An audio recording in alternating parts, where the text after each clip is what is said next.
So please put your hands together and help me welcome Mike, N6KZB. And go ahead, Mike, share your screen and I'll be dropping out of here.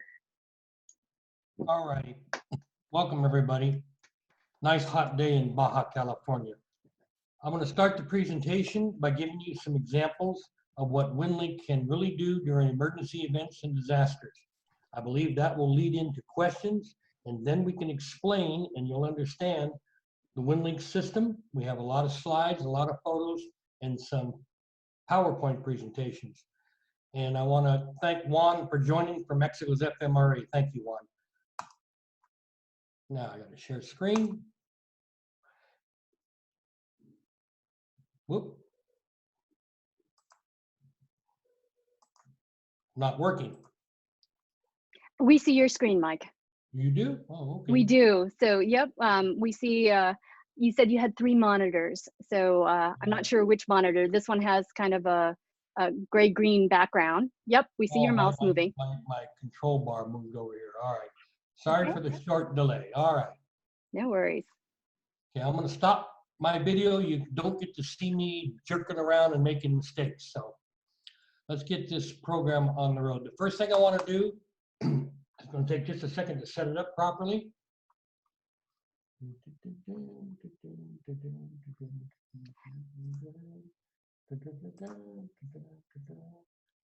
I have to change display settings. For those of you who have multiple displays, bless you. All right. This is a presentation I modified for you folks. This is the one that Juan XE2 and I gave to the San Diego 6 shooters a couple of years ago, so I've updated it. It's basically going to show you the Winlink network for emergency communications. This was the Mexico earthquake and Puerto Rico disaster of 2017. These were key events that Winlink really shined at. There'll be observations from behind the scenes and assistance provided to amateur radio IMCOM responders for reliable network access. The Mexico earthquake occurred 32 years ago. Well, not now, but at this time I did a presentation exactly 32 years ago, 65 kilometers outside of Mexico City. Many killed and injured, infrastructure down, overloaded or intermittent. That's important to understand. You don't have to have a complete infrastructure down. It can be overloaded or intermittent. It was 32 years to the day of the previous Mexico City X8.1 when it occurred. 32 years to the day of the previous Mexico City earthquake. The FMRE in Mexico activated its amateur radio RedNet to include resources from Winlink. Was a nice card. This is one of the key elements. That is Juan, XE2. Juan, you're just as big now as you were then. And that man in the background is XE2EFR. And he's a silent key. He was a good club member down here of Krebs EC. They were sent along with 4 or 5 other people to Mexico City to provide health and welfare communications back to Tijuana and the San Diego area. All the radio equipment was loaned by ham radio outlet, Kenwood 930, directional antennas, everything you see there. They did all this by local VHF, local telephones that did work, and had to do everything by voice over sideband, but then they found out they could use FM better all the way from Mexico City to Tijuana. They handled a large number of messages each day. They had to keep them very short because they're doing this on paper to somebody at the other end who is copying on paper. Very cumbersome, very time consuming, but they did a fantastic job. The radio club in Tijuana had people lined up to get information, and I believe they were there for about a week or so. I just don't remember right now. Okay, this is the Mexico City earthquake in 2017, 32 years. This is how times have changed. This is Winlink providing all that interface traffic. Kenwood Mobile, Pactor modem, nice setup.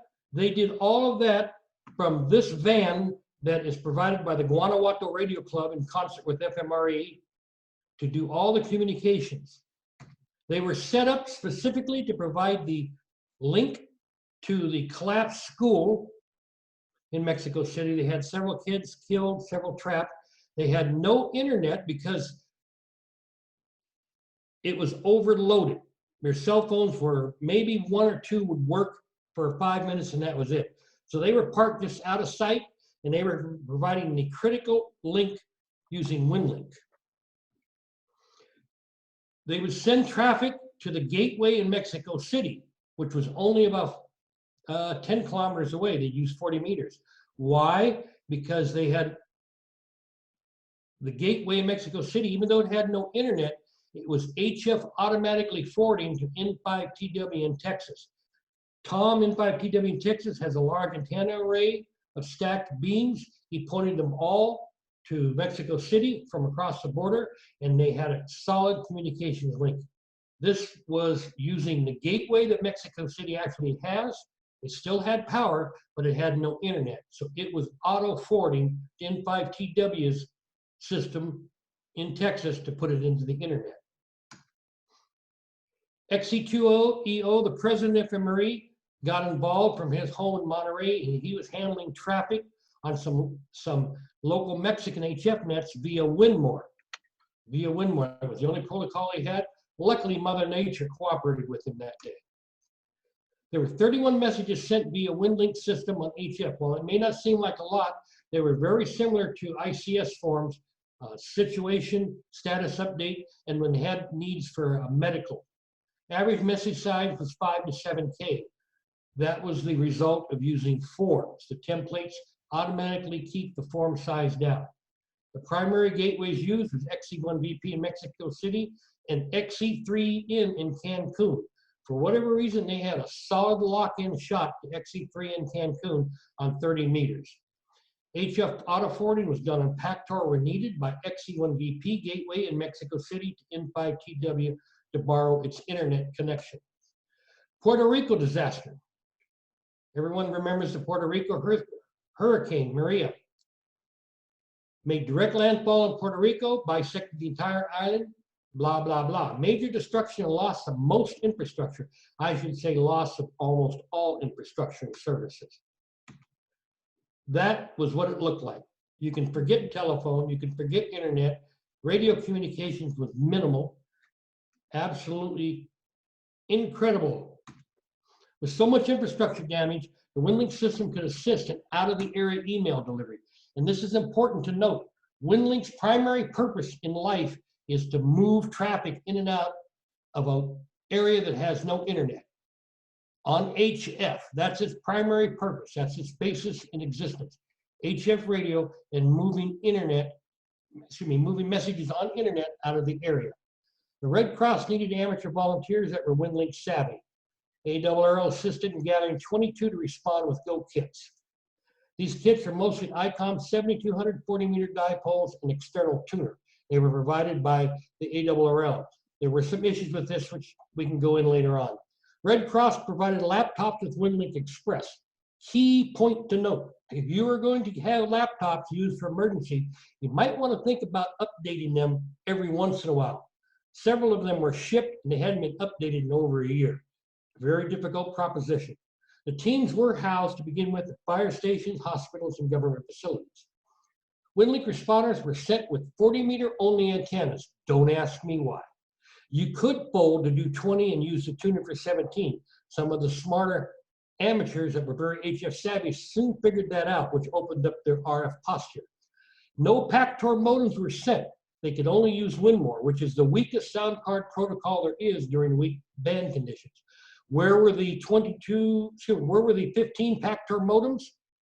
Set in an airport that were donated by AT&T, and nobody wanted to deal with it because it was 2 days before they shipped. They were so scared that they'd have to train. However, they were shipped with plug-and-play cables, and it takes about 2 minutes to figure it out.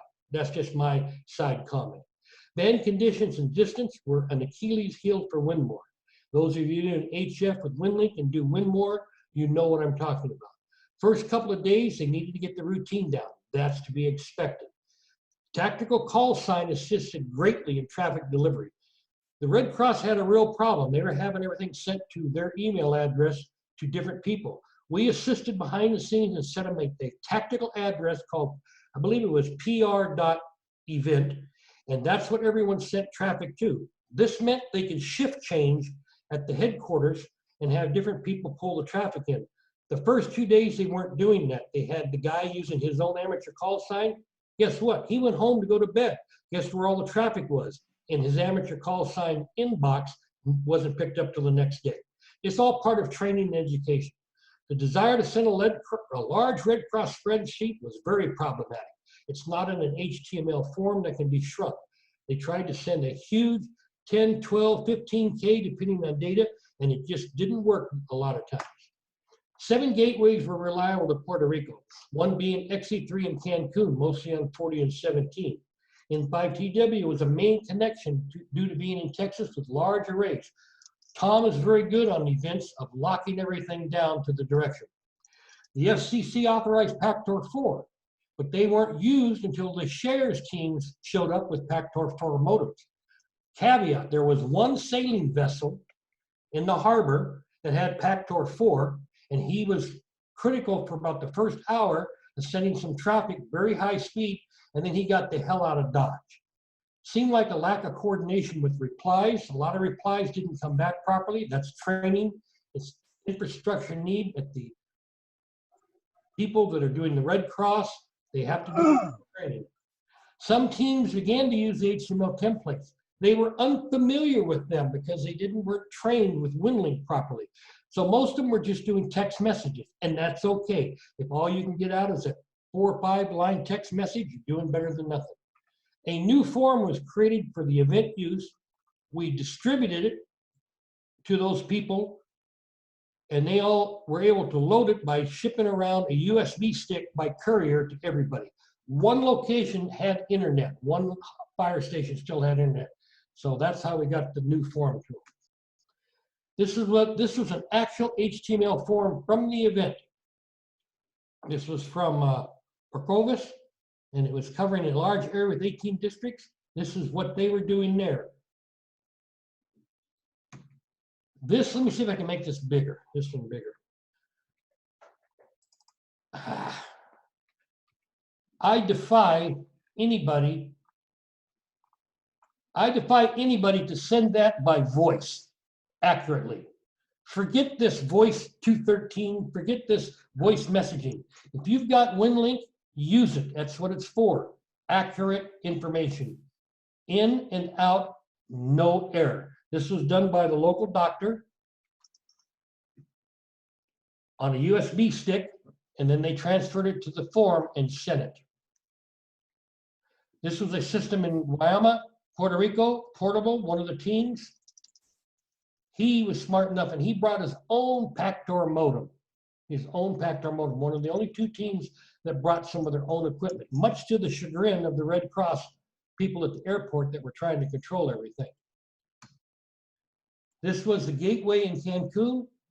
It would lose internet sometimes, and it would have to HF auto forward several times because of internet outages. It used XE2 GJJ gateway in the Mexican state of Chiapas. That was the only one that had reliability to it.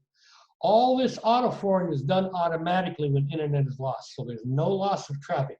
It may take an extra 5-10 minutes, but the message will get through and sent to the internet. This was a message from a shares operator.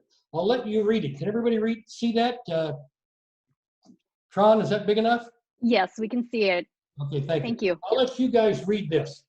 Take just a moment. While you're doing that, because I'm an old man, I'm going to the bathroom.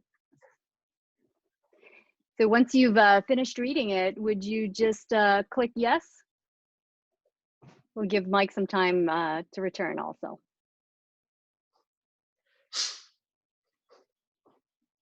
So for those of you who are joining us later, in your participants window, you've got some nonverbal feedback. You can click yes, no, and other things. That's what I'm referring to.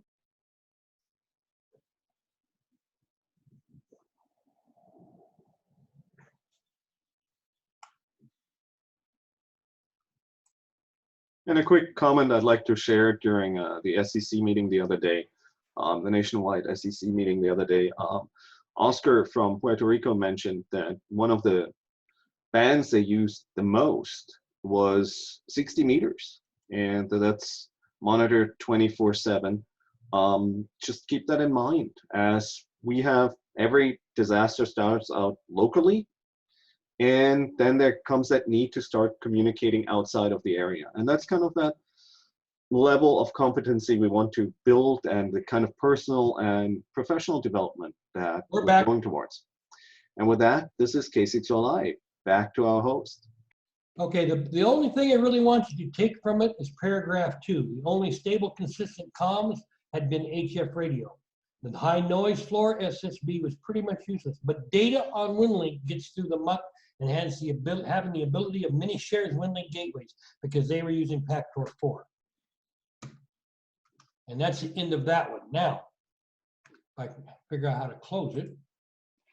Mike, if we could take a pause and ask the audience if they have any questions. Those of you who have questions, you can either send the question in chat or raise your hand in the participants window. Any questions? Comments? We got a lot more to go. Then we're going ahead. You're Okay. on, Mike. All right. Excuse me. This part is the presentation. Let me get full screen.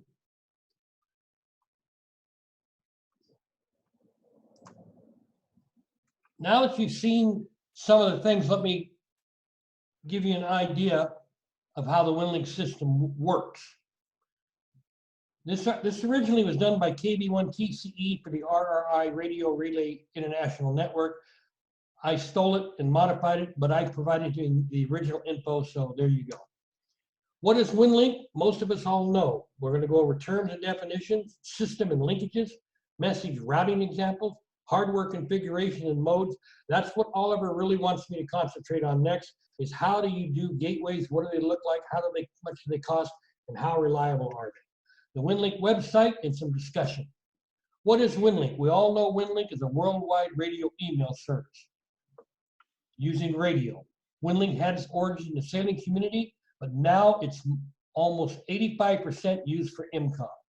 Winlink system also supports non-government communications, such as shares, and also by Department of Homeland Services, Red Cross organizations over in Europe, and embassies.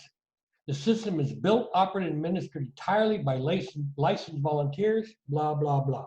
There are only 17 Winlink team development members. I will have you note them. They are all retired. They are all captains of industry. They're all in the software, engineering, radio field. One of them was a co-founder of Qualcomm. These guys know what they were doing. Mike, if I could interrupt you, we have quite a number of your development team with us. If you wouldn't mind just raising your hand in the participants window to identify yourself as the Winlink development team, we'd appreciate that. And Mike, if you could go full screen again, we only see your desktop right now. I have other Winlink. Under view, down, there you go. Thank you so much. I have other Winlink team members aboard. You have Greg here from Davis, okay. KG6 SJT. Thank you. Okay, I thought maybe my bosses were here. Whew. All right. These are some key terms. Radio mail server is also the gateway. I call it a gateway. I don't see how to raise my hand. Thank you, Steve. K4CJX is also in the Winlink development team. Oh, very good. Thank God. And Scott, is that Scott Curry I see? Yes. Okay, Scott is one of the primary moderators on the group. He's also a member of the team. RMS Gateway is connected via internet to the common message server, Amazon. It's in the cloud. It's redundant, has load bearing, it can take whatever you throw at it. CMS is the common message server. That's the Amazon Web Service. Radio only operation. This consists of RMS stations that can auto forward by by RF or HF, independent of internet availability. This comes in two forms, both RF, HF auto forwarded messages, and the Winlink mail pickup MPS hybrid, which we'll cover later. The key element that keeps Winlink from crashing is MID, message ID. This is a unique alphanumeric code that's assigned to every message you generate and you receive. That code keeps everything from being duplicated, and is a cleanup service. ARQ, this is how Winlink works so well, automatic repeat and request. It's interactive error correcting mode used for all Winlink RF message transfers. This ensures perfect accuracy. This is why you can send a photo, you can send a spreadsheet, you can send an HTML with perfect accuracy. Open B2F compression. This will help compress the message once it's posted to your outbox prior to sending. It's most effective on text type messages. It removes basically the white spaces and a lot of the non-essential overhead. It will not do any compression on an existing photo or an existing PDF. Winlink Express, this is the primary client software, fully featured, designed for IMCOM. Other software is available, Airmail, PAT, and some BPQ variants. I highly recommend Winlink Express only. Don't rely on these other ones because they cannot do half of what Winlink Express can do. Winlink system and linkages. Oliver is over to the left here. He is the client station. He's using one of LAX's RMS Vera FM gateways right here, and he puts traffic into it going into somebody at FEMA in Washington, an internet address. If this has internet, it will automatically go to the internet and the email user can pick it up. If internet is lost for whatever reason, locally at that site or regionally, it goes into HF auto forward mode. If the gateway is set up to do that and has an HF radio, it will forward on HF to another radio mail server and borrow its internet connection to send the traffic. Outbound message. Upon composing and saving a new message, you're given a unique ID. Operator selects and connects to a gateway by radio. If for some reason the CMS cannot be reached to internet outage, the connection will be refused, or depending upon the RMS configuration, a pop-up message indicate the message will be delivered when the internet connection is restored. You only get this with Express. If you use Airmail or PAT, you don't have any idea what's going on. The operator can accept the option to leave the traffic or try another RMS. You will get two different messages.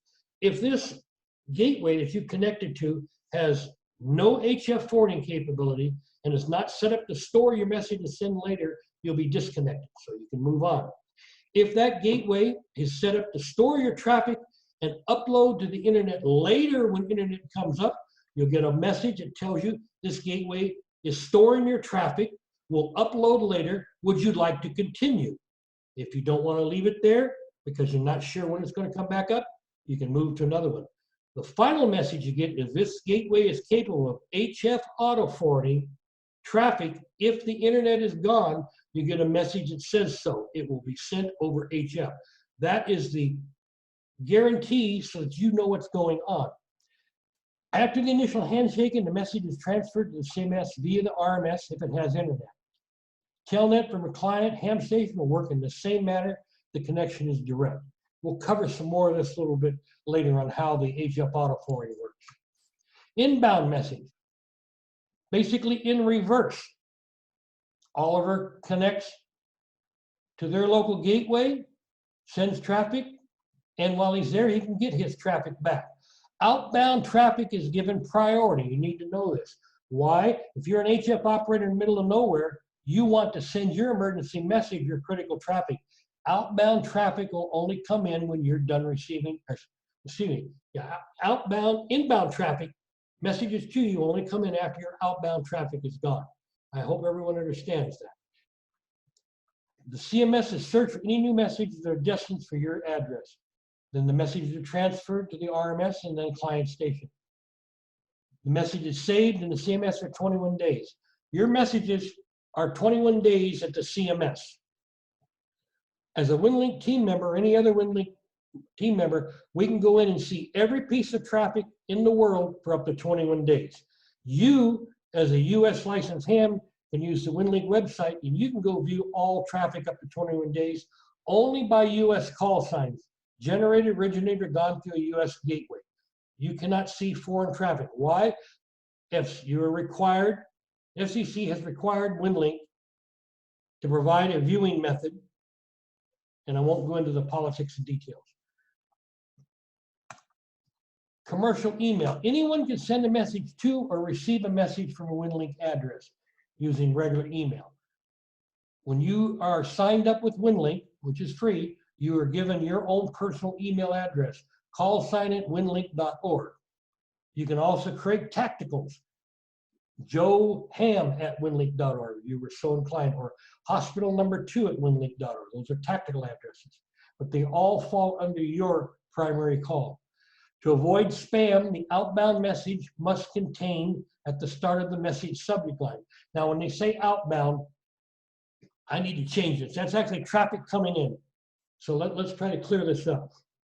If you have a family member that's going to send you traffic and they have never sent you traffic before and you have never sent them traffic from Winlink, they must put / WL2K somewhere in the subject line. Somewhere in the subject line. And what this means is if you are out in the middle of nowhere and you send a message to one member, hey, tell everybody I'm camping and here's how you reach me. Well, all those other family members have never sent you traffic before and you've never sent them traffic. So they will get a bounce message. I've deleted the default. Winlink 2K is no longer inserted in all outgoing. So once you send a message to an address, that address is now added to your whitelist. So if you got a bunch of family and friends and you're going camping, I suggest you go on Telnet before you leave and send them all a quick message. Hi, this is just a test message. Goodbye, have a nice day. They are now automatically in your whitelist, will bypass the spam lockdown and can be reached by you. You can also modify the whitelist at the website to do domain names. You can do a whole domain. If you're involved in an operation, you want to open everybody up with a FEMA address, you can go in there and do that. This is to prevent spam, and I think you can see what happens if you have spam out in the middle of nowhere to just ruin your whole program. Message routing. This is Oliver camping in Maine, and he's using his portable equipment on HF, and he wants to send email. So he connects to the gateway WD10. WD10 has internet. So he sends his traffic to the cloud service and it gets delivered to Tron. Tron is not in Maine, by the way. Message routing number 2.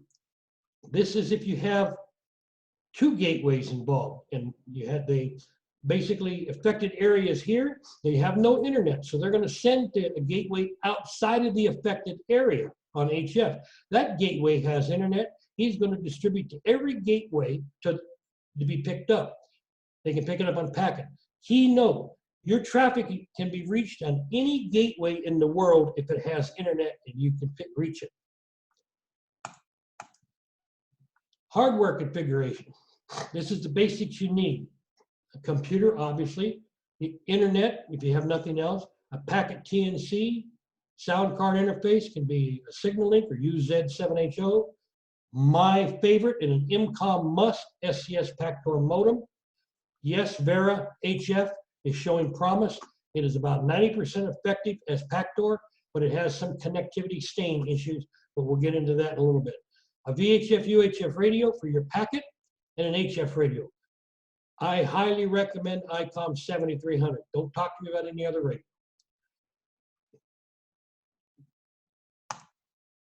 These are some transfer times. These are based on excellent conditions at both ends. And I mean excellent conditions. It takes 2 to tango. Both parties need to be the pretty solid signals. So with packet, a 4K message about 2 minutes if you're direct. You go through a node, it's going to slow it up a little bit. 9600, about a minute.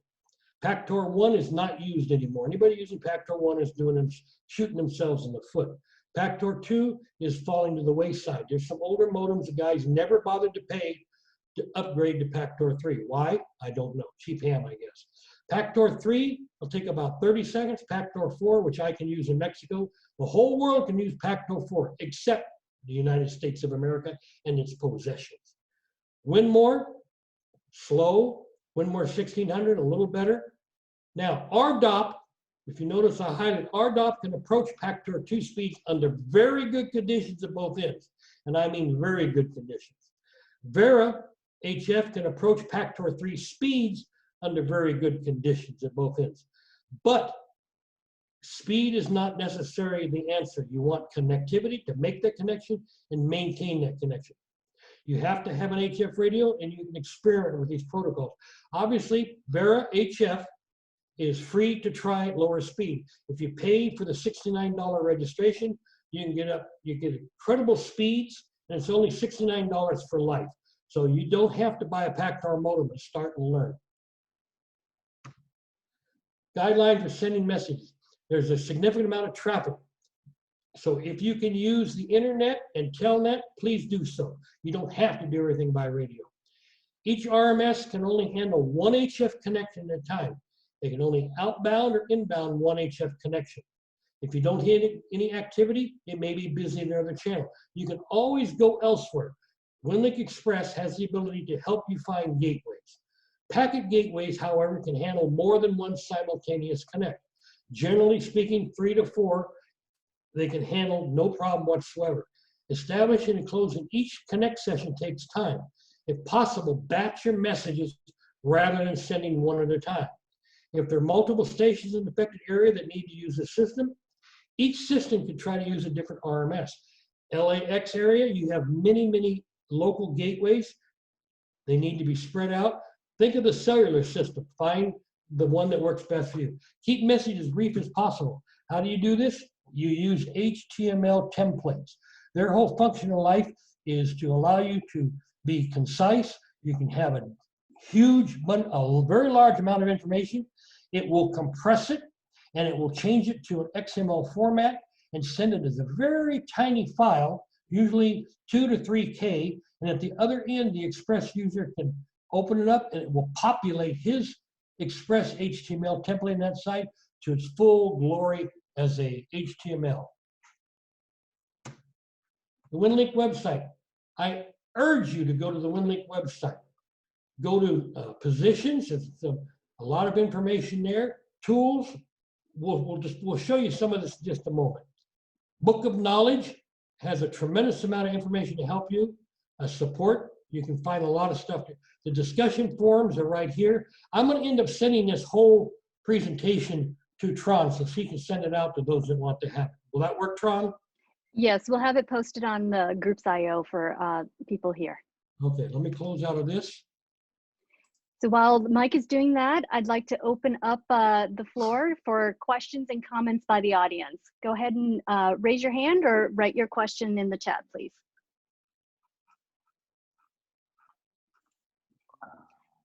No questions at this time. Mike, you're back on. And I'm that good. There was a question that just popped in, if you could address. We're asking whether Pactor 4 will ever be authorized in the US. We certainly hope so. I cannot answer that right now. There's a lot of behind the scenes politicking going on. There are two camps. You either love Pactor or you hate it.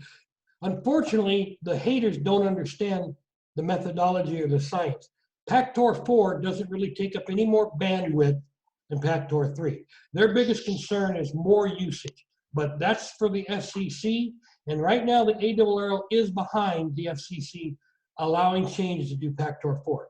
Will it occur? I hope so. And if it does, I would say within the next year or year and a half. But Pactor 3 is still a tremendous protocol. You can buy a lot of used Pactor 3 modems by going to eBay, anywhere from $500 to $600. Why? Because all the boaters are buying Pactor 4 and they're selling their Pactor 3s. And then when the time comes that Pactor 4 is available, you can sell your Pactor 3 or keep it. It is very good protocol. Do not knock it. The biggest thing that Pactor 4 will do is it will give greater speed and it will work in weaker signal conditions. It's not very good in the Arctic Circle area with Arctic flutter, unfortunately. That's you have to go to Pactor 3. So I hope that answers it, does it? Yes, that's very good. Thank you. Okay. We have one hand raised, Mike, if you ahead. wouldn't mind. Eric from Whittier, if you want to go ahead and ask your question, please. Sure. Can you guys hear me okay? Yes. Okay, so my question is, if you have 0 internet connection, how much memory, if they got the computers need to hold messages and transfer them back and forth, should there be in the computer to be able to handle traffic? You can get away with 4 megabyte. Let's see if I can find the original list that has the specifications. I may have a little trouble finding that. They keep moving things. 4 megabyte is all you need. You need Windows 7, no, which is going to go away, so you might think of upgrading. You need a Windows 7, you need a Windows 8 or Windows 10, or a Linux system if it has the Express. If you want to run Winlink Express using a Windows emulator or any variants that have been written for Linux. 4 megabit is more than enough. Okay, and then just another part of that question, and I don't know if you're going to talk about this later. If you are, it's okay. You can talk about it later. How would it work with computers not connected to the internet at all? Are you going to talk about how those transmissions would happen and what kind of software you would need at the computers to be able to be a message server by itself with no internet? We'll go into that. I think you're confused a little bit, but that's okay. That's a very good question. Can we hold that for just a little bit? Sure, no problem. Thank you. Thank you, Eric. All right. Tools. I'll just cover this real briefly. You can go to the Winlink website and you get a map of every mode: packet, Pactor, Winmore, Robust, RDOT, Vera, FM, and location. You can search by service code, public or MCOM. Let's go real quick just to MCOM. Let's go to Vera FM.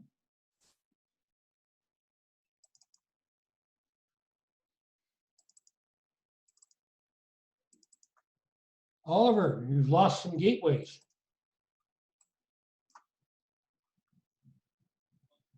Oliver, what happened to all your gateways in Los Angeles?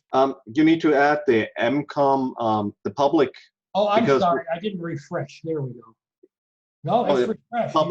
Public and MCOM. Public space MCOM. Oh, And then if you want to add portable too, so public space MCOM space portable, then you see all our gateways. you see how much I use this. If a quick question it's for the audience here, what is the difference between public, MCOM, and portable? Oliver, would you mind answering that one? You're on mute. Yep, with pleasure. I just need to hit the space bar because I was chatting, so anyways. The difference is this: it's called a Winlink service code. And when you set up Winlink for the first time in your Winlink Express settings, in the bottom left-hand corner, there are different service codes you can add. For those of you who are new to this, most of you will start with public. That's the default service code. MCOM is because the gateways can register as either public, MCOM, or third-party system, private system. MCOM is generally considered to be private, but if you want to use it on a regular basis, it's usually a good form to contact the people who provide that and ask whether it's okay to use it on a regular basis, especially if you're an organization. Public are publicly accessible, and of course, then there are certain private ones. We put the portable ones in because those actually live on our laptops, and we keep them updated and running, but we can deploy them in the field to do pretty much anything relatively quickly, what you see here today. And that's one of the fun parts. And as you can see, those are Avara FM gateways, and they've been moving a lot of traffic really, really quickly. And so you can make that determination. Again, most people with the MCOM designation don't have a problem if you connect occasionally, but if it's a more regular connection that you plan, reach out because it's very easy to find their information. It's listed on the winlink.org site. Every RMS provider has to have contact information, and you can always look up people on PureZ. So that's my advice on that. This is K6OLI. That's what Mike's showing us on his shared screen right now on the winlink.org website, RMS list. And the previous page with the map, you can search for map of gateways in your area and using those different public codes. Go ahead, Mike. Okay, there are a lot of tools on the website to help you educate yourself and find gateways. There's also a new service, propagation. This is showing you almost real-time connectivity right now. I'm set for all mode, all bands, last 6 hours. So I can go here. Let me see if I can zoom in a little bit. And I'll click on that path. I have no idea. You DX guy, where the hell is F4 at? Well, anyhow, he's using, well, he's way over here in France.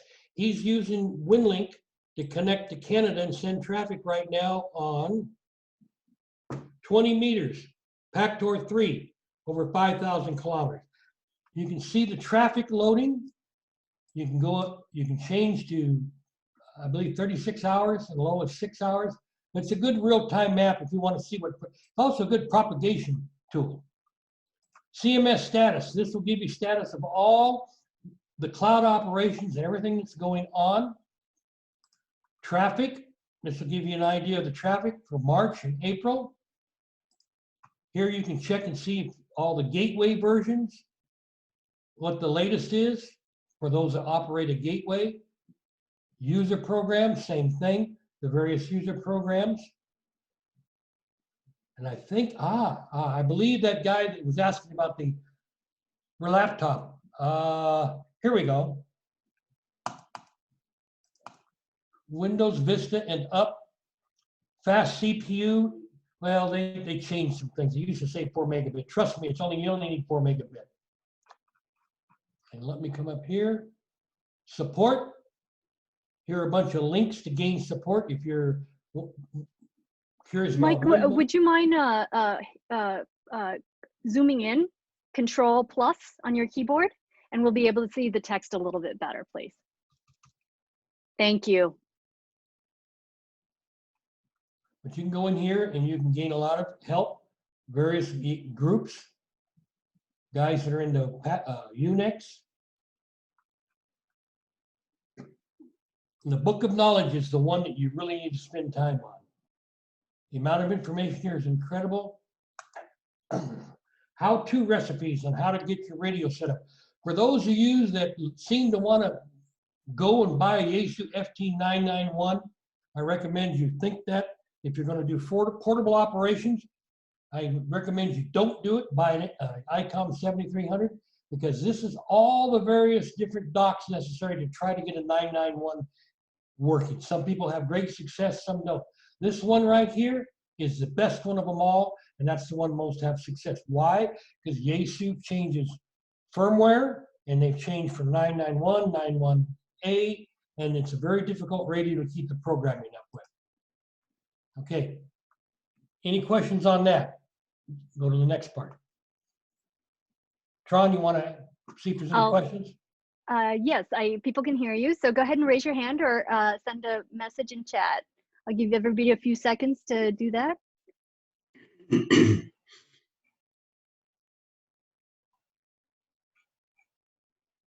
Okay.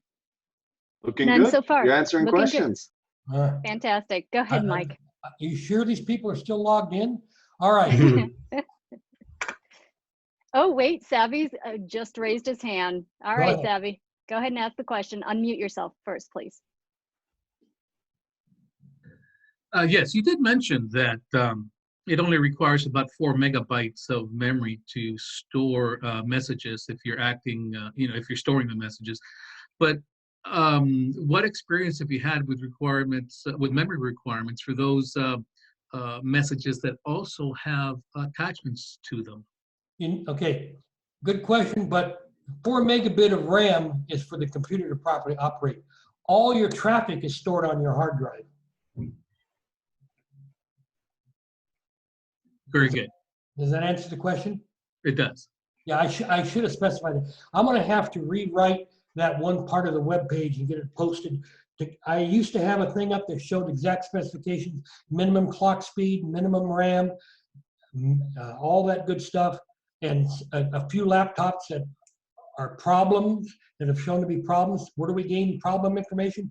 From the Google groups with people complaining and looking how to fix their problems. So most modern computers, the last 3 or 4 years, it's not an issue. It's your hard drive. Your hard drive that everything reads and writes to. All right. Mike, a quick follow-up there. This is Jeff, W2JCL.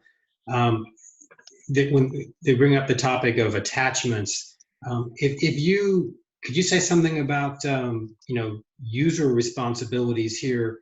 If you know your message is going to be going through an HF gateway and will be transmitted via HF, what are your responsibilities for keeping the message small? Very good point. You as the user control what you send. Right from top. I'm sorry? Okay, you, the user, control what you send. The Winlink only allows 120K compressed message. A message cannot be bigger than 120K compressed because these are radio delivery. Most messages generally run the gauntlet from 10 to 15. However, if you are going to attach a spreadsheet or something that's a photo 20, 30K or a spreadsheet and make that 50K, that's wonderful, but you need to know who it's going to because you are able to upload it on Telnet in a matter of seconds. The person at the other end may be using packet radio and it might take him an hour to download the damn thing. So you have to be aware of the audience. How do you do this? If you are sending to an internet address, you can do what you want on Telnet. If you're sending to an internet address and you're using Vera FM with a very good connection, you can probably do what you want. If you're using Vera HF or Pactor with a very good connection, you can probably get away with some pretty good sizes. But generally speaking, rule of thumb is try to keep everything small as possible. Use the message templates whenever possible. They'll force the message size to be slow. Does that kind of answer it there, Jeff? Yes, thank you. I think I just wanted to make sure people understood that once an HF gateway is going to be involved, you really need to be careful with the message size. And as you were saying before, in most of these declared emergencies, a lot of traffic went through, but the messages were generally quite small in the order of less than 4K. That's correct, because these people were the people that generated the message. That was the one thing the Red Cross told them: keep it small. So at least that worked. All right. Mike, we have a raised hand from Eric from Whittier again. Eric, go ahead and now unmute yourself and ask the question. Just a quick question. I just found out that some people were using tablets as opposed to computers to use Winlink. So I'm guessing they're using an app. Is there any difference in speed or one better than the other, an app versus the computer itself? For IMCOM, you need to use Winlink Express, which you cannot use on a tablet. What they're probably using is PAT, P-A-T. You can go look up PAT, Google on the internet, and you'll find all the information. PAT requires a lot of internet connectivity. PAT cannot do HTML templates or forms. PAT is really restricted in what you can use it. It is not an IMCOM tool. There are those that are pushing it. Okay. I think it's great that they're doing that. And in time, maybe they'll get their program where it's a lot more IMCOM capable. If you don't have a laptop out in an event that can word process, open spreadsheets, that can deal with Winlink Express, you're doing yourself and the served agency a disservice. You show up with a tablet or an application on a phone, what are you going to do with it?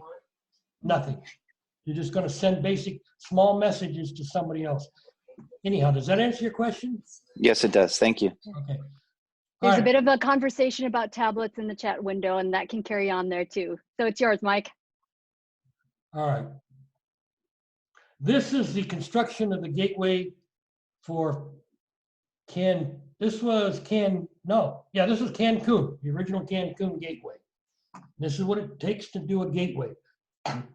HF radio, this is several years ago, so it was a 7200, Pactor modem, external tuner. This is why I recommend a 7300. You get rid of the external tuner and a lot of other issues. 12-volt computer and a power distribution system.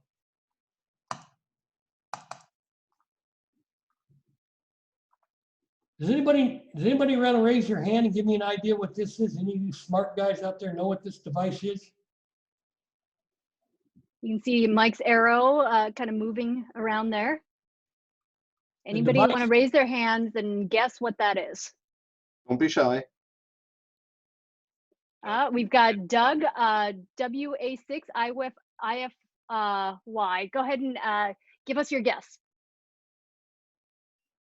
I think that is a battery isolator used also in RVs to separate the alternator, the engine, from the battery that's powering your camper.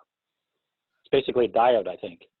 Yeah. Or a relay. You're kind of close, but that's not what it is. How do you raise your hand?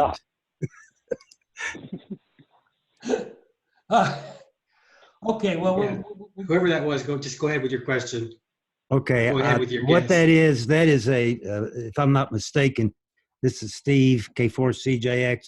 That is a device that is used to either use a power supply or a battery.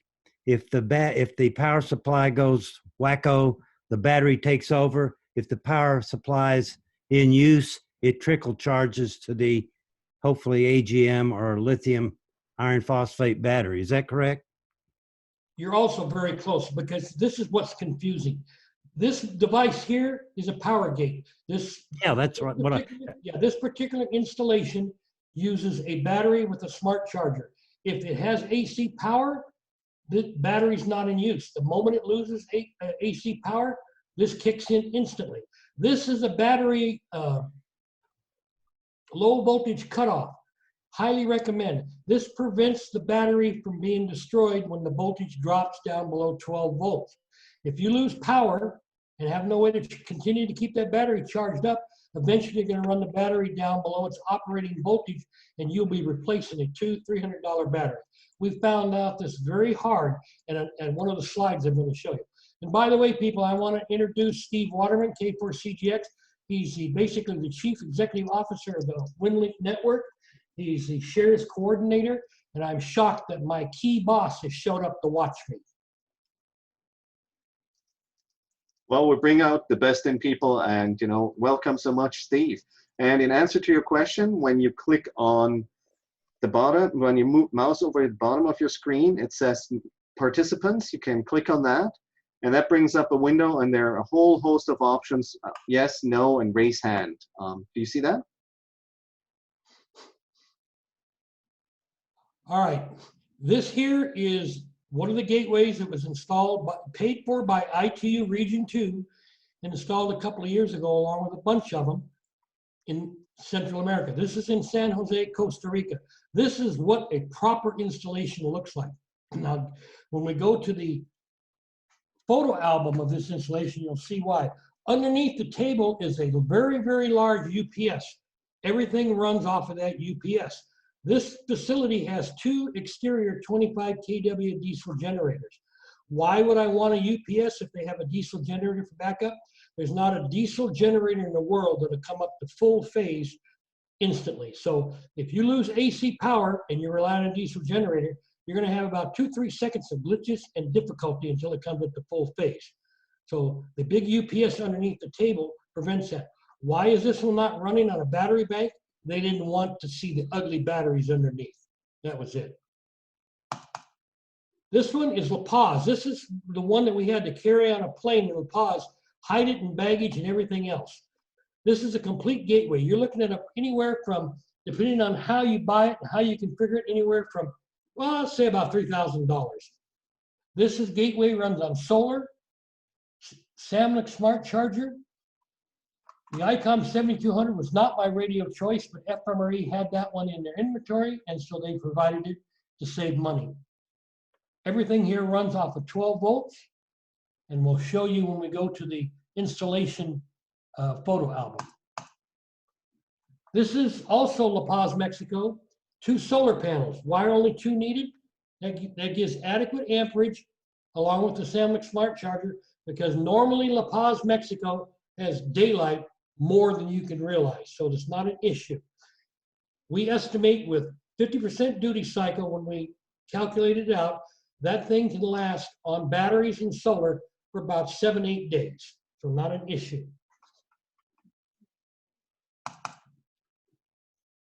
Here is a Vera FM only gateway. This shows you that you don't have to spend a lot of money.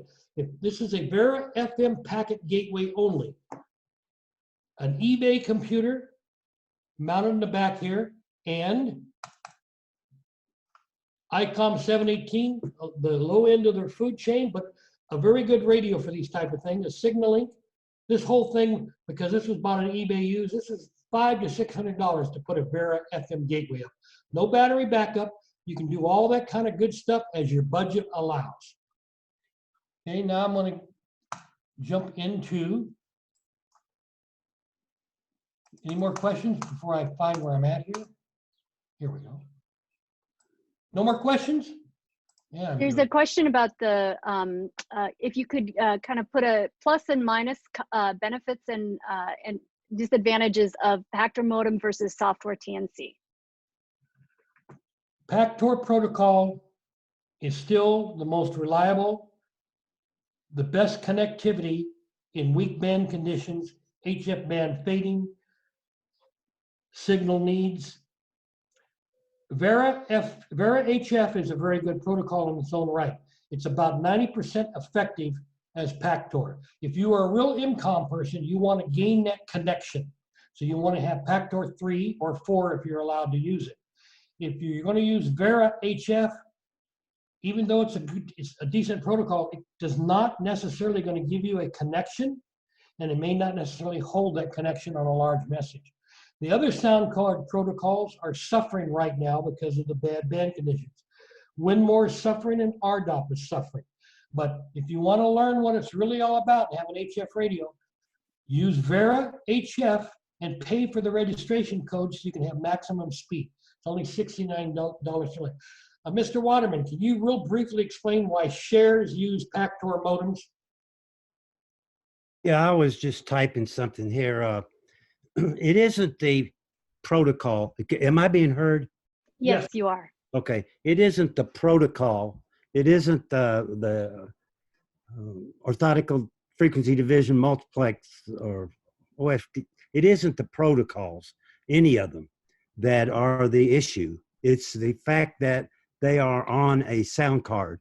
And I'd have no indication that an agency has ever even requested the use of anything other than either the government protocols or Pactor. And there's a lot of good reasons. And Mike has expertly described most of them. Pactor has the reason why you leave your receiver open and don't put any filters on it and try to tighten things up and use noise filters and what have you is because all of that, like ALE sounding, standard sounding, contains many factors that handle multipath distortion. When you have two-time constants if you have a ground wave and a sky wave and you have multipath distortion, similar to the old rabbit ears with double image on a TV, they have DSP in that modem that straightens that out. There's a lot of factors in the Pactor protocol that make it, I hate to use the word professional. The other thing is sound cards, not only sound card in these receivers, just doesn't have the reliability when you're dealing with life and property in a real life incident. So other than up in Northern California, I think it was used one time for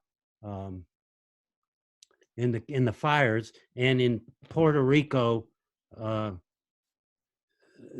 I've never heard of an incident in the United States anywhere that used anything but Pactor. Remembering that in a real life incident, we're operating as a functional unit and not an operational unit. We are a transport layer. We're not originating messages. We're passing messages from civil authority to civil authority or their critical infrastructure partners. So if you ask, it's really a matter of cost. I think that Winmore and Ardmore that we produced, and even Vera or any protocol that's using the sound card, is really a way for people to train, like Telnet is, and to get interested in this. But it is not something that is formally utilized in any incident command that I know about. Thank you, Shares, Steve. okay, shares is another story. Thank you very much, Steve. So I think borrowing Mike's term, it takes two to tango, and the ones that are using Pactor have been tangoing for a long time together. But what we want to do is to make sure that we are able to go multi-mode, and it's a good way to kind of start practicing if you're not ready yet to upgrade to that Pactor modem, right? Yes. Yes, exactly. It's what I was getting ready to say is that they were produced so that people can get into Winlink and train and practice, so that when they get involved with an agency, I mean, the entire station costs a fourth of a price, fourth as much as one P25 Motorola handheld. Right. So it's not a matter of money. It's a matter of the agency understanding what it is they're receiving, the benefit they're receiving. So there's nothing wrong with the amateur protocols. In fact, if it weren't for the amateur protocols, there would be no Winlink involved with emergency services. Thank you very much. All right. Everything Steve has said is true. That's if you're in the HF arena. For those of you that are doing Bear FM, packet radio, and stuff on FM, use the sound card protocols to your heart's delight. Now, I want to show you the gateways and how they are done. Here is the Cancun gateway.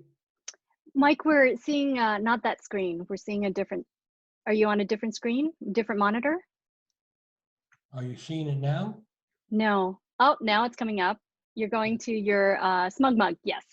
Thank you. God bless you. All right, this was the full construction of the gateway for Cancun. There's the power gate. Battery power switches instantaneously if AC power is lost from the power supply.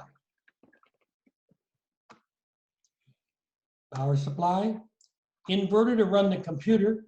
The computer, at that time, we had to change it out to a normal computer, but luckily the computer draws very little current. There's no advantage of trying to buy a 12-volt design computer and using a small inverter. We found no differences actually.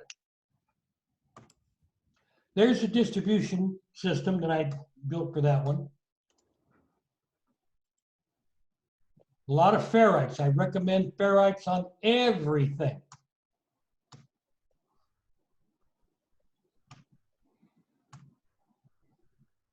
Icon 7200. This was before we started to do the 7300s. Okay, the next one is going to be the La Paz. You'll see how. Mike, real quick, because you just showed an antenna, what's your antenna of choice for HF gateways? For me right now, especially in the field, Chameleon MCOM 2. For an HF gateway, that would be one of the ones, Chameleon MCOM 2. Steve and others, they prefer a Unen driving a wire of some distance as an L. But for me, in the field, and our gateways all use MCOM 2, Chameleon MCOM 2, broadband and covers everything. Okay, we had to fly all that equipment. Why isn't this doing it like I want to? Let's try this one more time. Okay, Tron, what am I doing wrong? Why don't we try zooming in? Go ahead and click on one. All right, now go Control+ again to zoom in. There you go. All right, we went to La Paz. There we go. Let me back to zoom down a little bit. Okay, there's the gateway that was built. There's it's ready to be shipped. Ignore that, ignore that. That's the view from my hotel room. Thank you, Mexican FMRE. Okay, there's the solar panels. They built the aluminum frame. Those are the solar panels being raised to install on the roof. There's a Chameleon MCOM2 being installed as a dipole, works very well. One battery for now, waiting for funding for a second battery. Those are AGM 110 ampere hour batteries. Bald-headed man showing the local operators how it's going to work. The install team. There's a completed gateway. It's about $3,200 or so. There's the solar controller, the Samlic smart charger. They work in conjunction. As long as you have AC power and solar power, the solar is going to override. This only comes in play if this is not providing the adequate current to the battery. There's another low voltage cutoff, and XE2SI designed and built a DC to DC inverter, because this laptop runs on this little computer runs on 18 volts.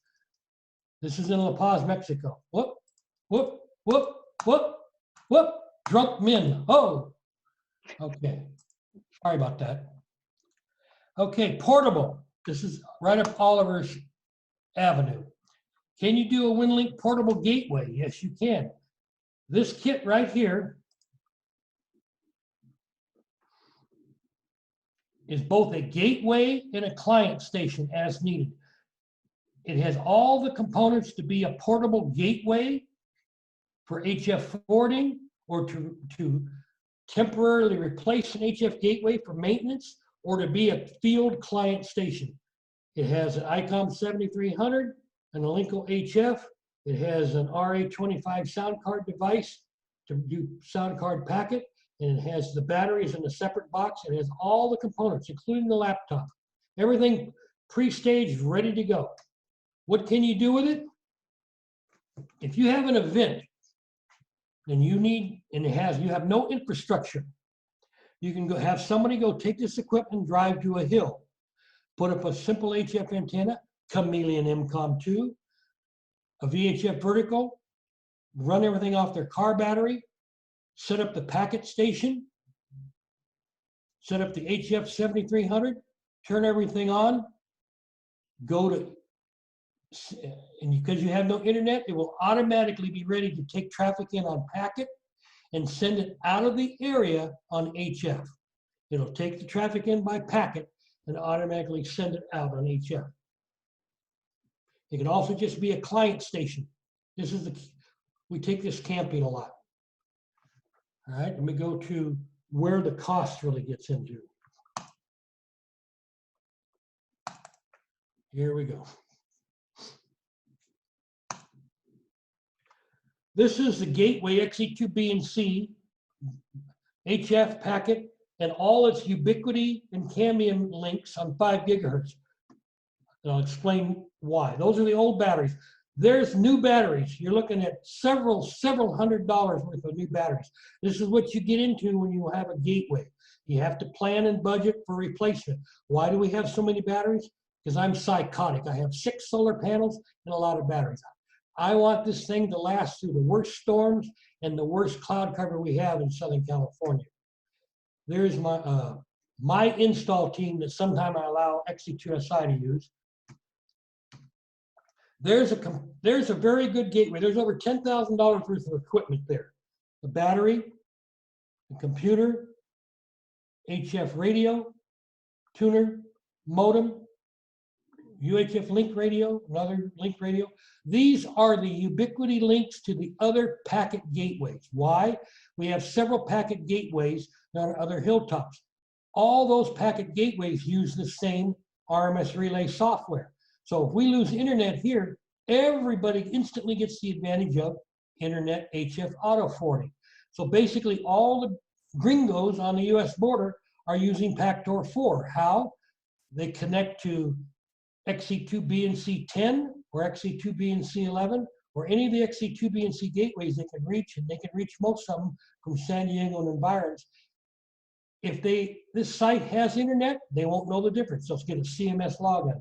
If this site loses internet, they'll get the message that this site is going to forward their traffic on HF. The moment they disconnect, this gateway will begin to forward their traffic. That's why it's a good idea to get in the habit of booking messages. So everyone in the US is using these and sending their traffic out by Pactor 4. There's the Samlex smart charger, inverter, and links to other radio sites. This is what it takes to have a premier hub. Now I Mike, want where is that located? That site? Juarez radio site. If you can see all the TV towers across the border and across San Ysidro, you can see those TV towers. That's where it's located. It's Colonial Monterrey. Thank you. All right.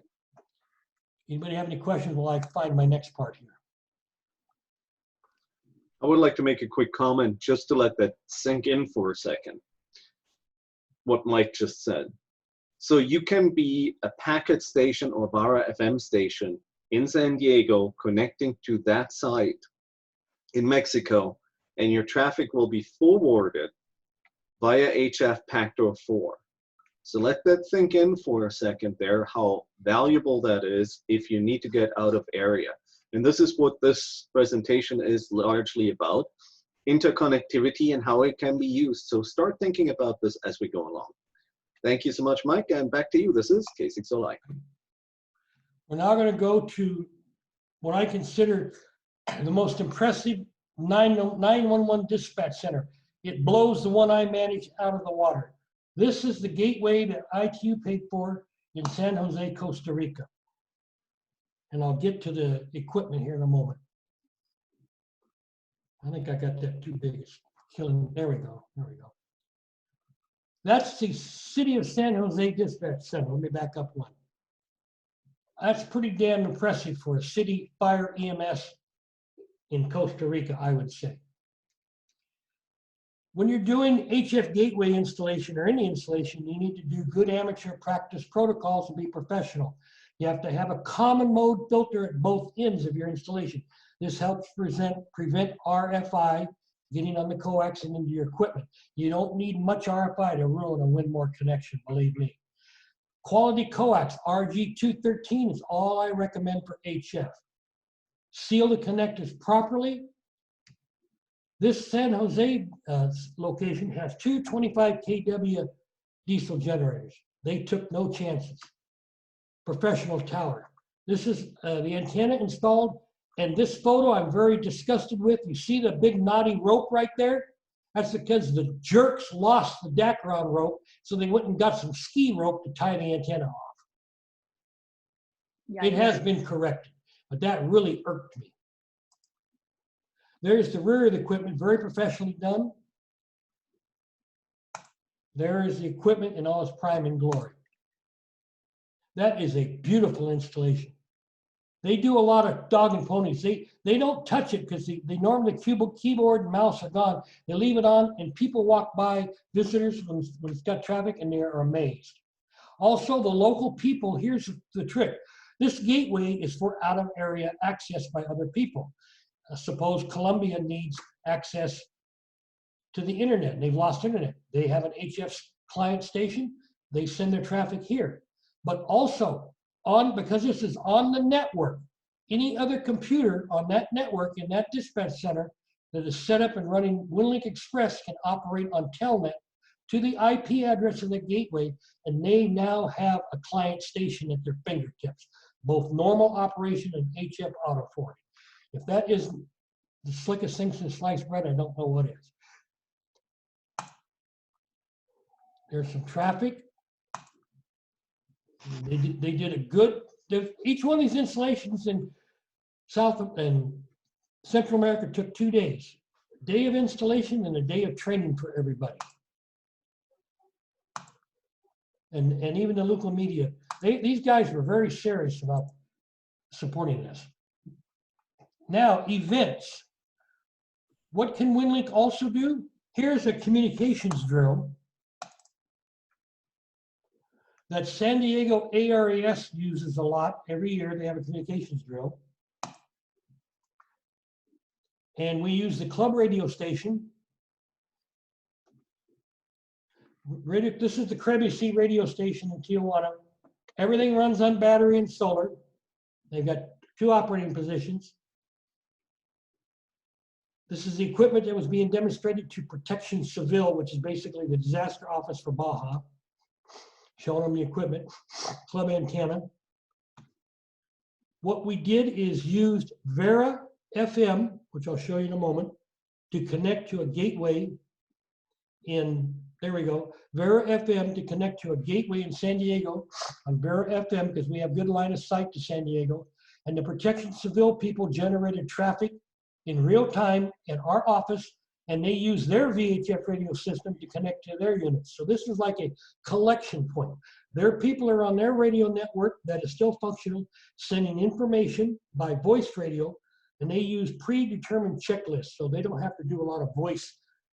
They just have predetermined checklists. Box 1 is 2, box 4 is 3, and those mean things. Then we put it into Winlink, attached what they gave us off a USB stick, and sent it on Vera FM to San Diego, and then it was then given to San Diego Disaster Office. Anybody have any idea why I have that signal link in a plastic box, please? Anybody? Go ahead and raise your hand if you have an idea. You don't want to spell whiskey on it. Say again? You Steve don't says- want to spill whiskey on it. Well, that's kind of the idea. Really, the biggest reason it's there is because people can't keep their damn fingers off of knobs. I don't care what you do. You can beat them in the head. You can hide it in the closet. Somebody will get to that signaling and twist a knob and ruin your pooch. Now we don't do that anymore because we use RA25 devices which prevent all of that. But all the signalings we have are going to mountaintops where people don't touch them. But that's why that's there. There's XE2SI. He's doing some of the traffic generation as a client station on HF with his. This is Juan's portable. He carries it in 2 Go boxes. There's his battery system, his HF radio. He runs it at 50 watts. It works perfect. His laptop, and he is generating for Protection Seville as if he's a client out at a fire somewhere. So all this traffic came into this common collection. I forget his name, but this is the big chief for Protection Seville of Baja, and we're sending messages on the internet to his smartphone so he can see them. This showed him the versatility. You don't just have to do computer to computer. The HTML templates that Winlink has in Express, if they're sent to an internet address and that guy picks them in a smartphone, they're a thing of beauty to behold. These people sure have some nice equipment. All right, any questions on that part? Will I go find the next one because we're going to be getting to the roundtable question section. Guess not. No Okay. questions at this time, Mike. Okay, this here, let me get down here. Oh, I did this smug mug's a little different. Okay, Hawaii had a major drill where they have, Hawaii has 4 gateways locally. Their whole mission is to run on 40 meters. They all have packet connectivity. And Oliver, they just converted everything to Vera FM, go figure. So they have these local packet HF gateways that have Vera FM. They have a local service area. People know their service area. They connect on Vera FM, it goes to the gateway. If the gateway has internet, it goes out. If the gateway doesn't have internet, it HF auto forwards. They wanted to really put the system to test. So they have a high hill where they have a contest station. They now have a gateway located there with 2 radios and 2 antenna systems, one on 20 meters for long haul and 40 meters for local, because one's on 20, one's on 40, they don't interfere with each other.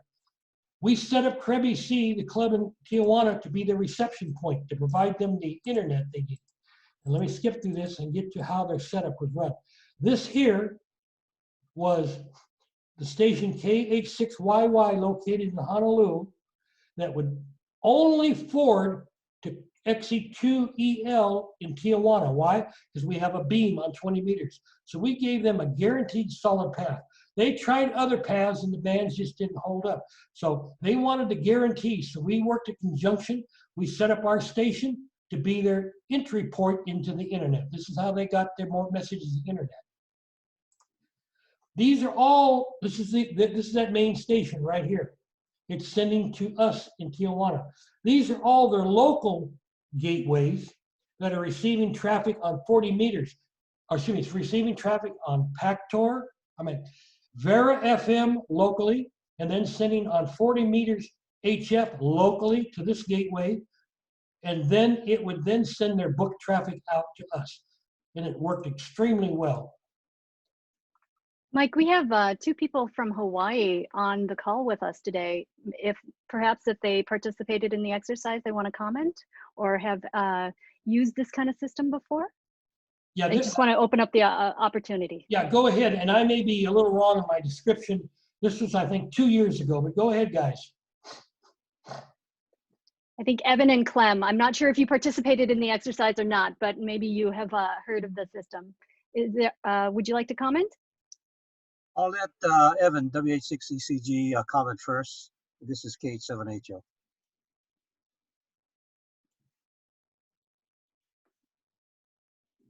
Go ahead. Evan, if you're commenting, you may be still on mute. Why don't you go ahead, Clem? Okay, thank you. I did not participate primarily with that relay HF station. Yeah, it was 2 years ago when we participated in Hawaii SET. I was with the state EOC, and that was my first really introduction to Winlink. I was on Telnet, and I received so many messages that I couldn't keep up on Winlink Telnet with my laptop in the radio communication. Actually, it was state RACES, though we have joint ARES and RACES members. And like I said, I received so many Telnet messages that I couldn't keep up. And I was trying to forward it through WebEOC to our state WebEOC for this exercise. Evan, I believe, did participate and forward messages to the North Shore station in that forward, yeah, where the mouse is, that forward message. And it was very, very successful. That's the first time we did it, and we're hopefully for 2020 SCT expand on the use of Winlink, because at that time we didn't have that many Vera FM gateways. Now we have, especially on Oahu, 2 on the windward side. 1 is down. Got to get another transceiver for it, for WH6FXL. But NH6 NN is HF and Vera packet gateway. We have now 5 Vera FM station in the Honolulu side.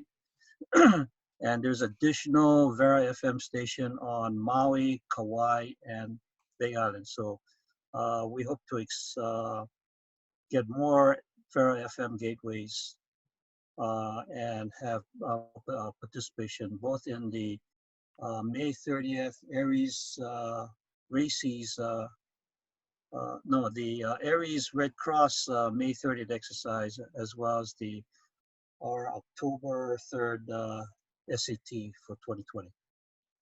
Thank you very much, Clem.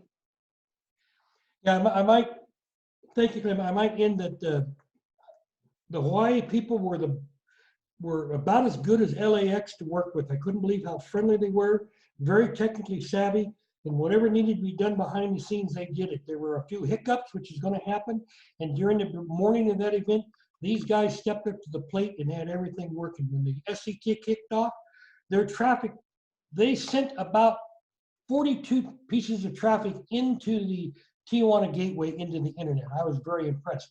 And Oliver, there's one of the things we talked about was when you're ready, or even after this, those want to stick around, there are some key elements in Winlink Express software that can help you manage heavy traffic loads, help you really as a user, but I'll leave that for you to figure out. Okay, this is Winlink support for the fires in Monterrey, Mexico 2 years ago.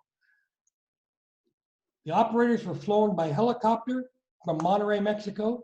Question? Go ahead. I'm sorry. I guess I don't know if I had my hand raised.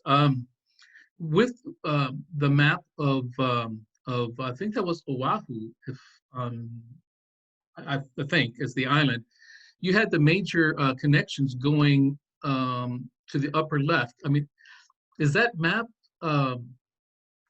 oriented north-south? Because wouldn't he want to be like east-northeast of the islands? Yeah, I can't answer for how that map is displayed. That comes from Google Earth overlaid with the propagation matrix, and I don't have an answer for you. All right, thank you. But it's worth me mentioning to the Winlink developer of that. Anyhow, this is where they had the land. Actually, they moved twice. These guys are living out hardcore.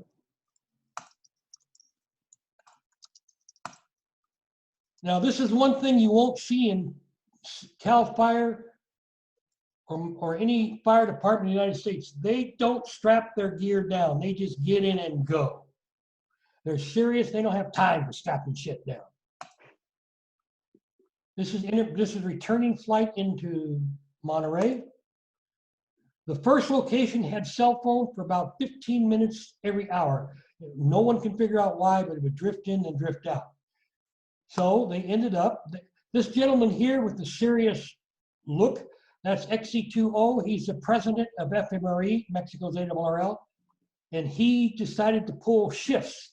This is their portable go box. They had a VHF antenna for local, and they had a buddy pole set up as a steered dipole to be able to do 40 or 20.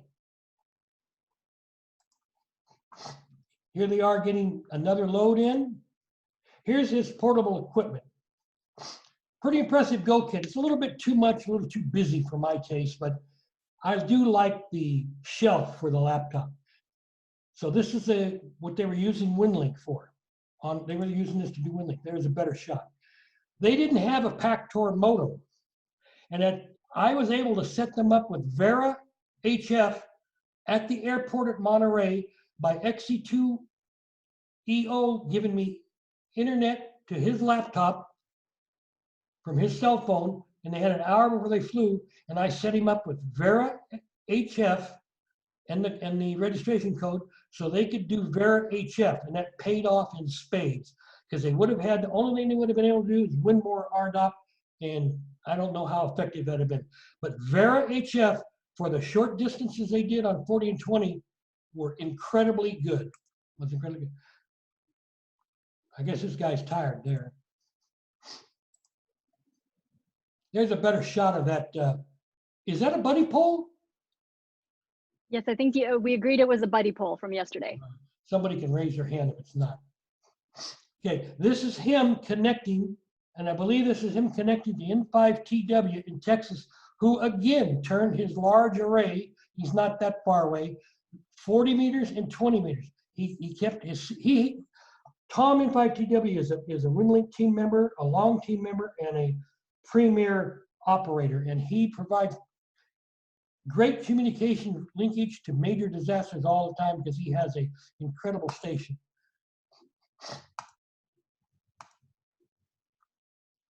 Gasoline, unsecured, way to fly, boys. Not my problem. This was the first attempt they had to do with local communication. It failed miserably. The next flight, they brought in a proper antenna. They also, the helicopter, to feed these guys, flew them to a local rancho, and they had carne asada. This was the second attempt when they moved to another location. This is, they took that mag mount antenna and used a base plate adapter to get VHF. We'll do this real quick and then get through it.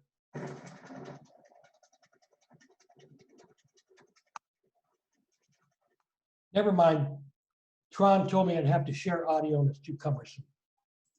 All right. Let's, one more, I think. All right, I believe that's going to be it for my part of the presentation. I can take questions, hate mail, whatever you want to do. So it's your call, people. All right, So, Mike, first of all, I would like to say a big thank you, Mike, for doing this. And if you want to show your appreciation, at the bottom right-hand corner of your screen, there's reactions. Just put your hands together. Just like that. And thank you so much, Mike, for this really enlightening presentation. I think it was fantastic. I had a great time. Yeah, I realize that it can be confusing. I go awful fast. I wanted to give people a first blush, as you wanted, into what it takes to run a gateway and kind of how the network works.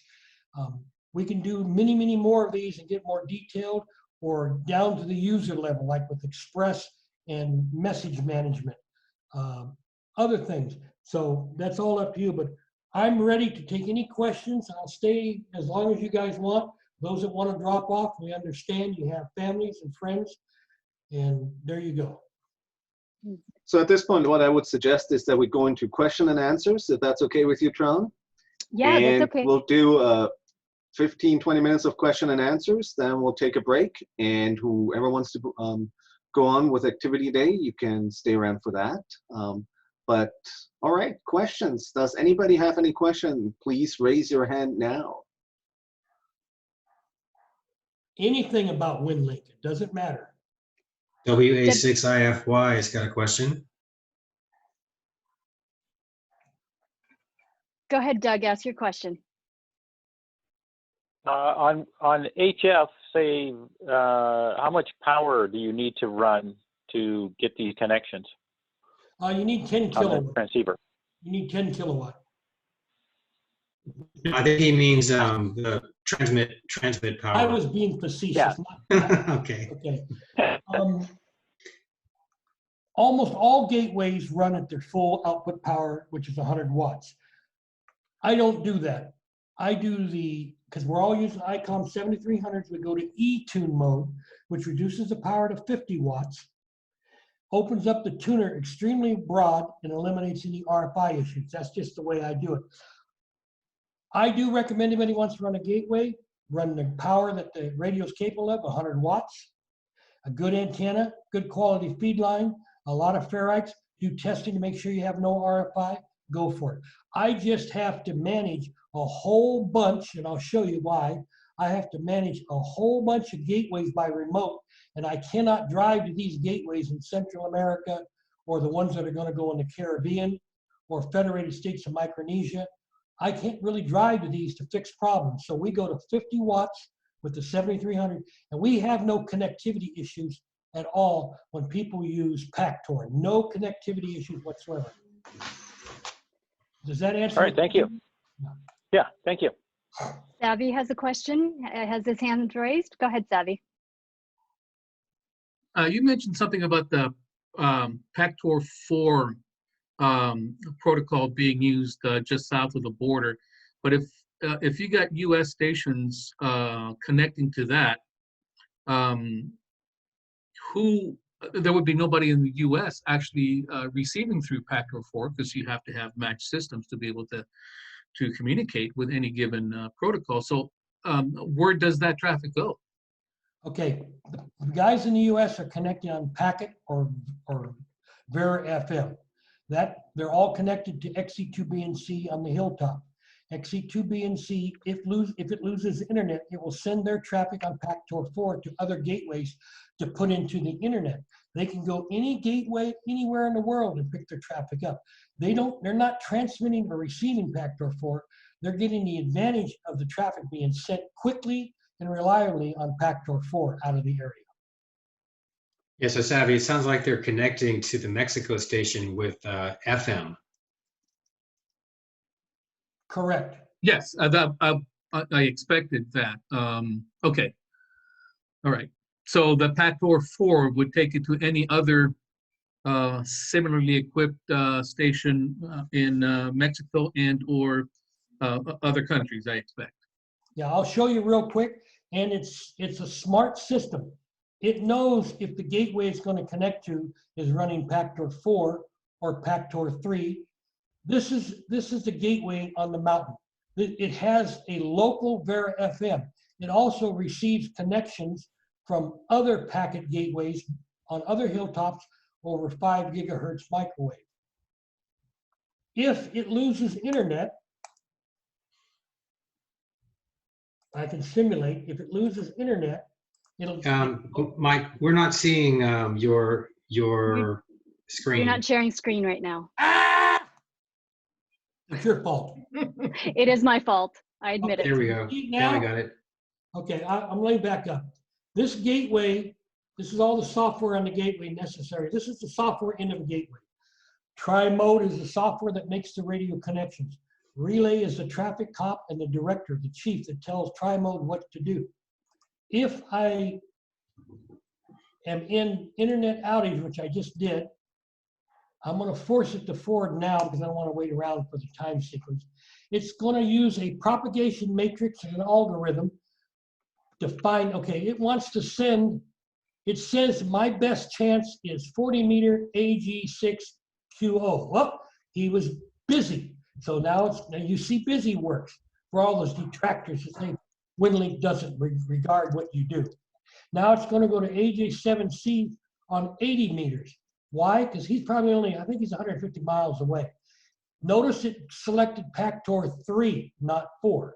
But if the connection was to any of the gateways in Canada or anywhere else in the world, it'd come up Pactor 4. Now it's going to try, and if it doesn't get it connected in a reasonable time, it'll try another. It'll try up to 5 gateways. And then it'll start the sequence again. Ah, it got a connection. Let's see. It starts every connection at Pactor 2. That's the most reliable and most one that punches through. 80 meters in the daytime. As a system operator, I'm right now relying on the software propagation matrix. I can go in and massage that, and I will probably do so because I don't think 80 meters is that good right now. So I can tell the propagation matrix, no, you can only use AJ7C from 7 o'clock in the evening to 7 o'clock in the morning. I have not done that. So it'll probably time out and want to go to another one.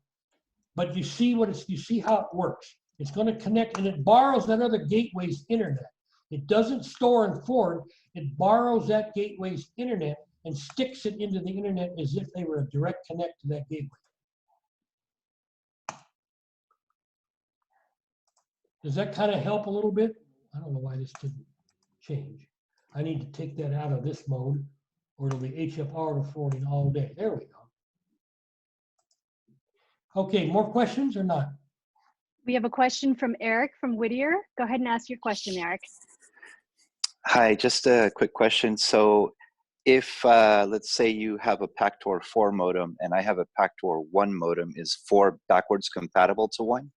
It is, but nobody uses Pactor 1 anymore.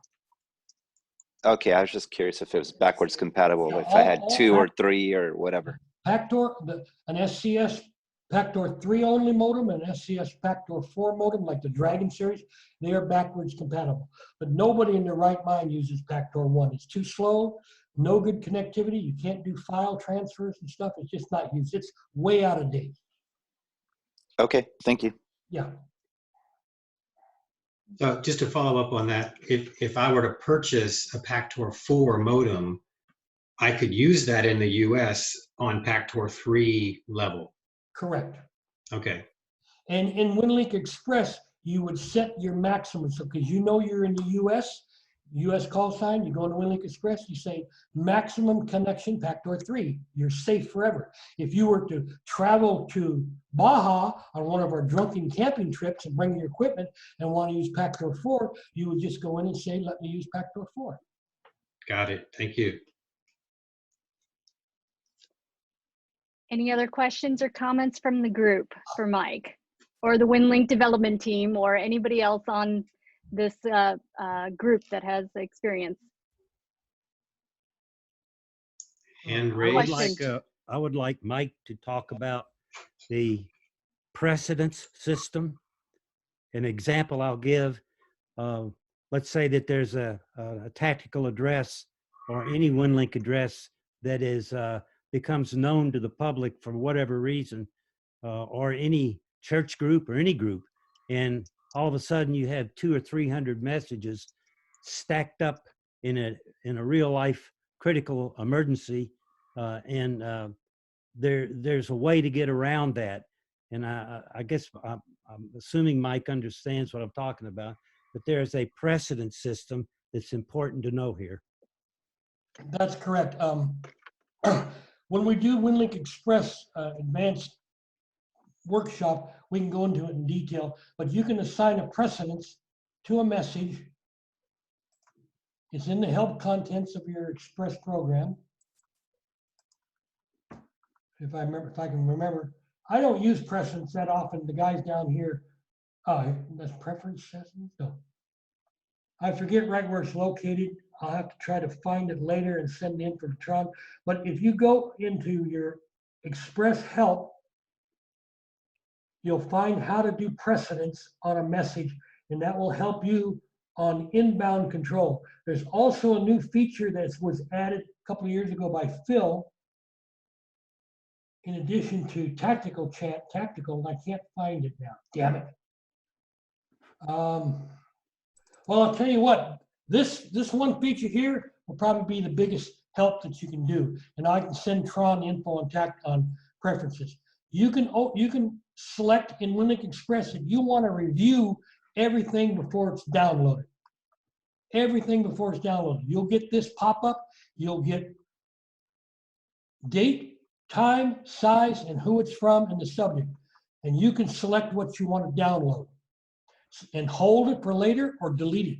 In other words, if you've got 25 messages and you're only caring right now about messages from a certain guy in FEMA, you can just tag those for download only those. That's some of the stuff we can cover in the advanced features, but there's a lot of stuff in Express that will help you control your message traffic. Does that help at all? Absolutely, and that feature is a standard operating practice for Aries LAX Northeast. And I think there's definitely want and a need to do an advanced Winlink workshop separately at some point. So let's definitely plan for that and make sure that everybody's on board. Maybe we can do an activity day for just dedicated to that. Tron, I think there were questions, right? Yes, we have a question from Mark, KK6SMD. Go ahead and ask your question, Mark. Yes, thank you, Mike. You alluded to the ICOM 7200. Those were the robust radios deployed to Puerto Rico, but you sounded like you would prefer the ICOM 7300s. Can you elaborate further? Thank you. Somebody got packet running in the background somewhere? Yeah, that was Mark. Oh, Yeah, okay. I think that was Mark practicing. ICOM 7200 is a very solid, robust radio. Been out for a number of years. You can drive a truck over it and it'll probably survive. Why did we go to the 7300? It's got a far superior SDR receiver. It has a very good built-in antenna tuner, one of the few that doesn't croak on out-of-band operation, especially when you're in the E-tune mode. You can set it for emergency operation. You'll be forced to 50 watts. It'll triple the tuning range of the internal tuner. The radio is inexpensive. It has very low current consumption on receive. We've got the Central American gateways for 2.5 years running 24/7, all on 7300s, and 2 of them in Mexico, and not one failure in all that time. Thank you so much. Okay.